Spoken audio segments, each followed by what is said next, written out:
Have you noticed the sky's been looking different lately? Not just the trails or the grid, but the light itself. The warmth, the tone, the feeling. That golden glow that used to feed your soul, it's fading. Because certain high places are now experimenting with sky veils. Powders in the breeze, particles in the breath, all in the name of protection, of course. They say it's to keep things cool, but the chill goes deeper than the temperature. When you interrupt the source, you interrupt the seed, the signal, the song, and suddenly the plants don't grow right, the birds forget how to fly.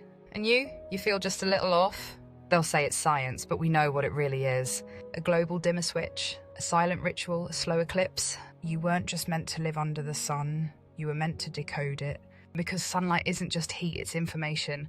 Every ray carries light codes, hidden patterns that activate memory, upgrade DNA, restore resonance. That's why ancient cultures worship the sun, but not as a god, as a messenger. But now they're scattering the signals, blocking the codes, filtering the memory. Because every time you absorb pure, unbroken sunlight, your soul remembers. It remembers the blueprint you came with, the realms you crossed to get here, the energies that once ran free across this plane. They call it climate intervention. We call it what it is, memory suppression. You are not just being kept in the dark physically, you're being kept in the dark spiritually.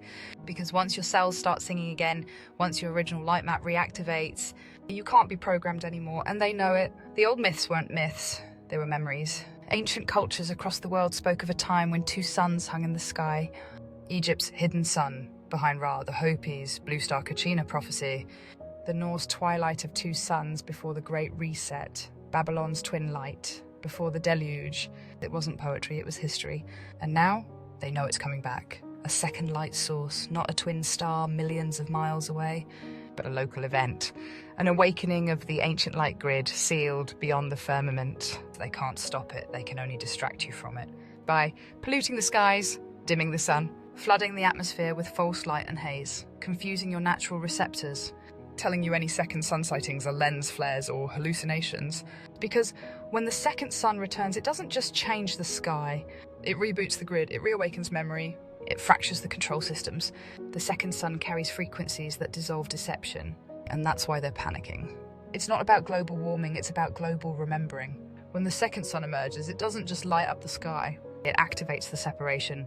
Because Earth was never meant to be one singular system, it was two frequencies layered together. A higher Earth, vibrating closer to source, and a lower Earth trapped in the false matrix.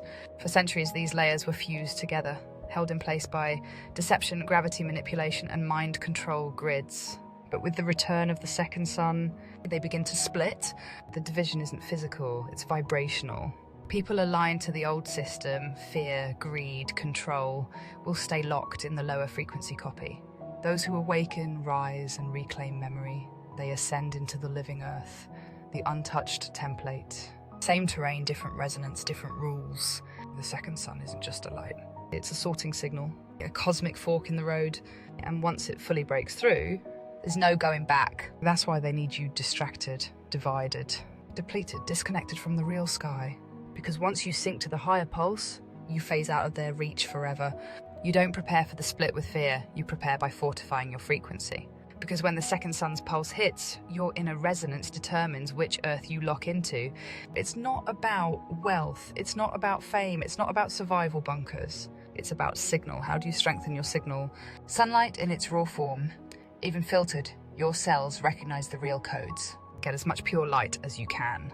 Real food, things that grew from the earth, not the lab. Your DNA knows the difference. Water, charged, clean, alive, not chemical soup. Memory triggers, spend time with old songs, symbols, forgotten languages. They activate sleeping codes buried inside you. Drop the fear. Every time you act from fear, you lower your resonance. Every time you act from truth, you rise. Silence. The real upgrades come when the noise stops. Meditate, listen to your body, watch your dreams. Signs you're sinking to the living earth frequency already. You feel time getting weird, faster, slower, stretchy. You feel emotional shifts without external triggers. You dream vividly about other skies, other lands. You can sense lies instantly, even unspoken ones. When the final wave comes, those aligned to source won't need to fight to find the higher realm. They'll phase into it naturally, like tuning to a higher channel, effortless for the ready, impossible for the bound. The lower frequency copy, the false Earth, can't sustain itself once the second sun fully ignites.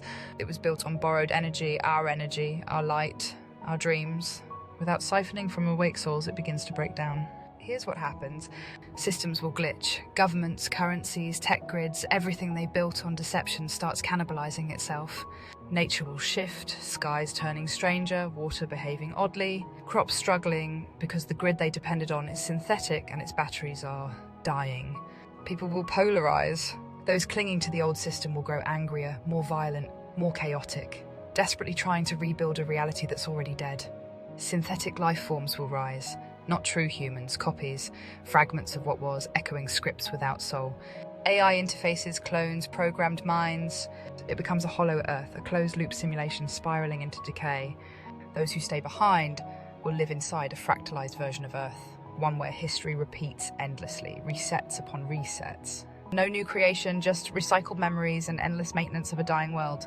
The energy vampires know this. They plan to rule it. But even they can't escape its collapse forever. Because without source light, nothing thrives.